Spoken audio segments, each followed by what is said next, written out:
We were running with our shirts over our noses, and my heart was racing, and I tried to run as fast as I could.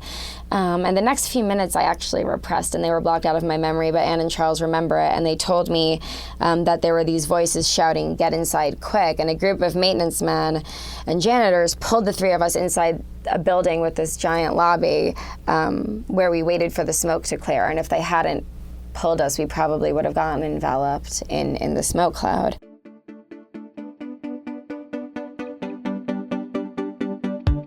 From the 9/11 Memorial Museum, this is Our City, Our Story, a series where New Yorkers talk about their city and how September 11th changed that. I'm Will Thwaites. Helaina Hovitz grew up in Lower Manhattan, near the South Street Seaport area. She was pretty young when September 11th happened, just 12 years old. She first came into contact with the 9/11 Memorial Museum back in 2011, when she was considering donating a journal of hers to the museum's collection. It was this worn, black and white composition notebook, covered in Lisa Frank stickers, and it contained memories she'd written down in the aftermath of the attacks.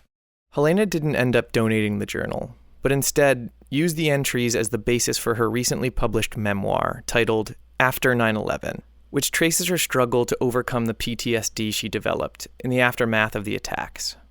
Back in that September of 2001, Helaina was just starting her second year of middle school at IS 89, located on Warren Street, just blocks from the World Trade Center. September 11th was her second day of school. We were in first period, and for me that was science class, and we heard this gigantic boom 10 minutes into the lesson, and the impact was so strong that some people fell off their stools, shelves rattled, and everyone just looked at each other with this look of panic. And we all kept running to the window to try to see what happened, but we were on the side facing Stuyvesant High School, so we couldn't see anything. All we saw slowly were fire engines pulling up and stopping and cars stopping. Basically, a teacher knocked on the door and our teacher went out, and he spoke to her and came back just pale, like stone-faced and expressionless, and he just said, "They've bombed the World Trade Center." The students were herded into the cafeteria, where rumors of airplanes started to swirl. Some kids had family members who worked at the World Trade Center, and they were upset. Parents were starting to pick up their kids, but Helena's mom worked near Rockefeller Center, and her dad on Staten Island. So eventually, she was given permission to leave with her friend Charles and his mom Ann, with whom she walked to school every day. When they got outside, Helaina remembers the chaos. We saw the two buildings on fire, and our main objective was to get home, to go down Chamber Street the way we always went every morning. And Anne kept saying, "Don't look, don't look."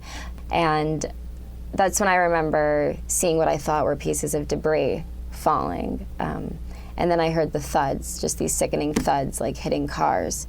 And I didn't know what it was at the time, but I know now that it was people jumping. And said, "Don't look, don't look." And we literally could not get through Chamber Street because it was just packed with people shoulder to shoulder looking up. I remember that we sort of just we felt the heat almost coming off of the buildings at this point, and we could just hear this like crackling sound. And then it was close to 10 a.m. and the sound, I'll never forget the sound. It just spread across the sky like this crackling, expanding, like a ton of bricks raining down. And it was the steel of the first tower that was creaking and twisting and falling. It was like cat claws on the sky. And suddenly all we saw was smoke, and Anne just yelled, "Kids, put your shirts over your faces and run." People everywhere were running and screaming. Middle-aged men were alongside 7-year-olds and toddlers, and they were just screaming and crying in unison. And we turned and we ran without looking back, and I thought it was more bombs, that bombs were just being dropped on the city everywhere. And we were running with our shirts over our noses, and my heart was racing, and I tried to run as fast as I could. And the next few minutes I actually repressed, and they were blocked out of my memory, but Ann and Charles remember it, and they told me that there were these voices shouting, "Get inside quick," and a group of maintenance men and janitors pulled the three of us inside a building with this giant lobby where we waited for the smoke to clear, and if they hadn't pulled us, we probably would have gotten enveloped in the smoke cloud. And I just remember thinking, oh my God, the last thing I said to my mom was, I hate you, and I'm never going to see her again.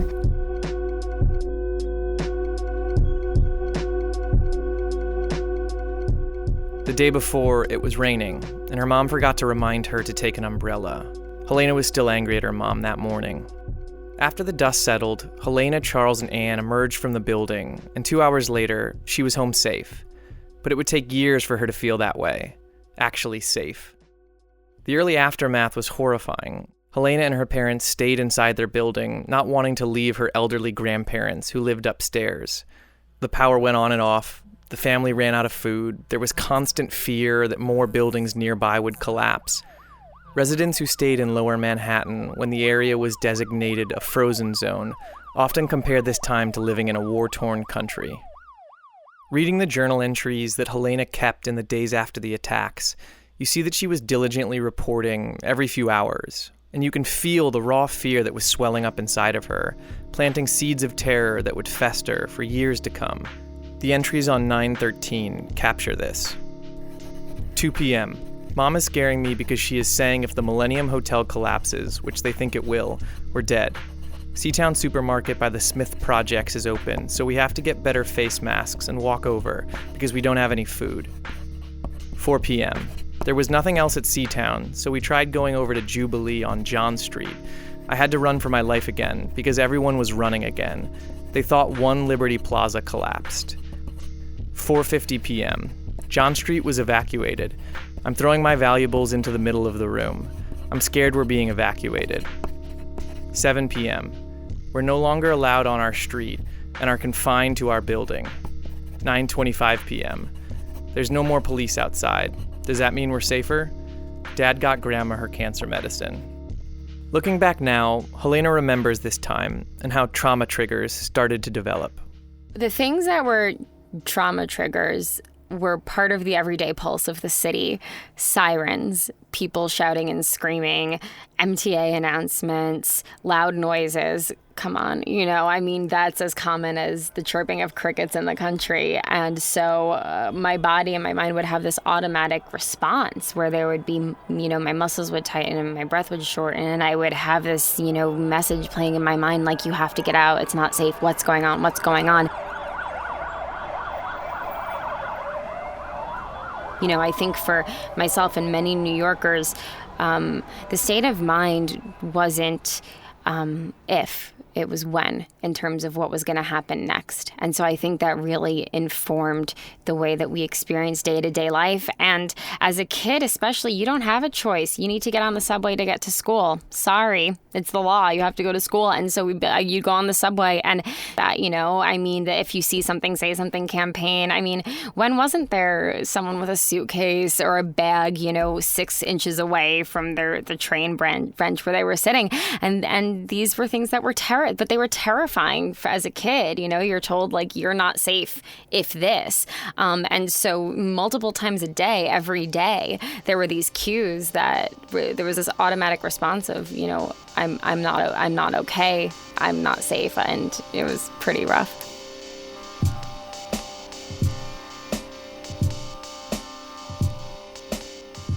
As Helaina entered high school, she fell into a serious self-destructive cycle. High school isn't easy for most, but for Helaina, it was unbearable. She coped by experimenting with drugs and alcohol. It wouldn't be until years later that she was finally able to understand that she was struggling with post-traumatic stress disorder, and that she was able to get the help she needed. It took me years to find the correct diagnosis. I was misdiagnosed with bipolar, with ADHD. I was depressed, and, it was horrible because I kept trying to find answers for what was wrong with me. I was getting physically very sick. I was losing a lot of weight. I was missing school. I was not okay. And every time I reached out for help and nothing changed, even that in itself was traumatizing because I was trusting these professionals to help me and nothing was quote unquote working. And so when things finally changed was my first year in college.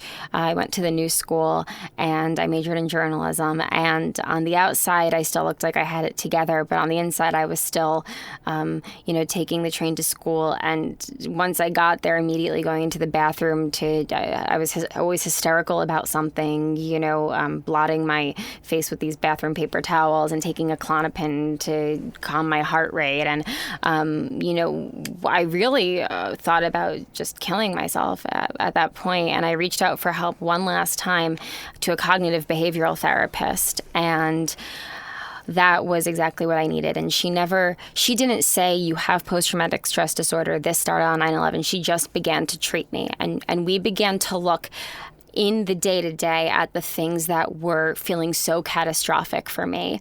The simple things, again, like taking the subway was so huge. That was when the train stopped in the tunnel, right, which happens all the time. Ladies and gentlemen, at this time, due to an earlier incident with trains with brakes and emergency, north of 125th Street, everyone else just looked bored, and my body responded like we were about to die, that something was going on above ground.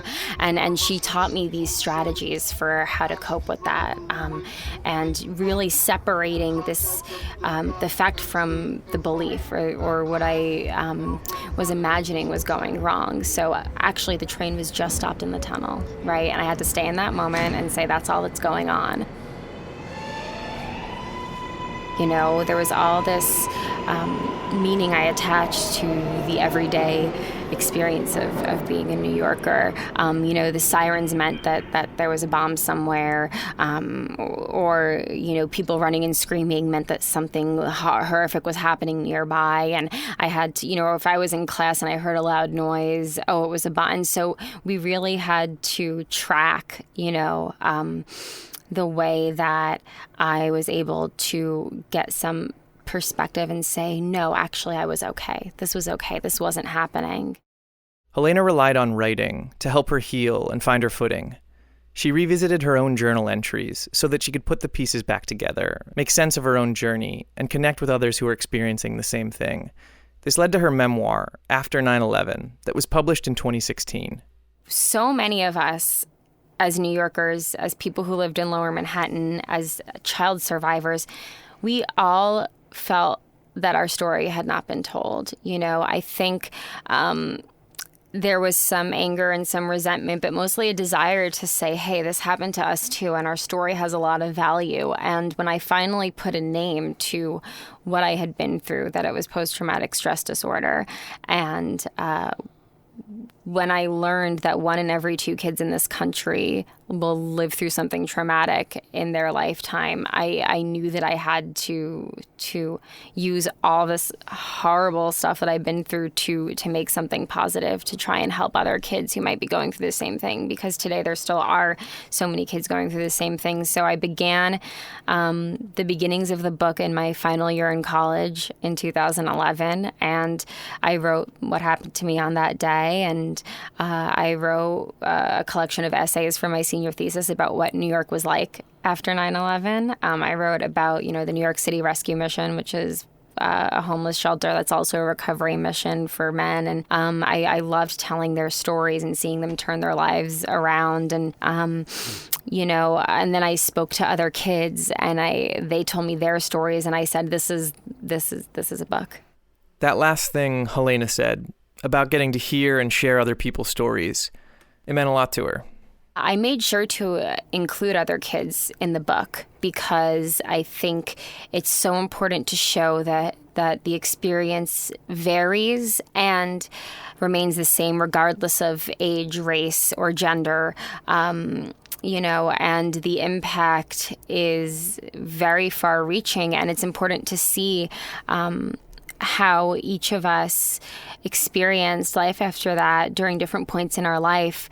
And, people reached out to me after the book came out last month. I was seeing comments and getting personal emails. I didn't know what I was living with until I didn't know why I panicked when I couldn't reach my boyfriend and called over and over and got into a hysterical attack when he got on the subway 8 years after 9/11. And of course it makes sense that I lived in Battery Park and, lost my apartment and lived from hotel to hotel for 6 months. But people don't, it's not easy for us to put the pieces together when it's our own lives that we're living. We're just trying to make sense of what we're feeling, how to get through it. I mean, there were kids who went to middle school with me who said, oh my God, I always wondered what happened to everyone else. And, there were kids living with PTSD right now who said, like, you give me hope. Hope. That is what Helaina has chosen to make of her journey. She founded a startup called Headlines for the Hopeful, which focuses on journalism devoted to hopeful and uplifting stories. She thinks of this as her way of combating terrorism, and a way to take control of her own journey by refusing to give in to the darkness. You've been listening to Our City, Our Story, a podcast from the 9/11 Memorial Museum. I'm Will Thwaites. I host and produce the show alongside Jenny Pachuki, who also wrote this episode.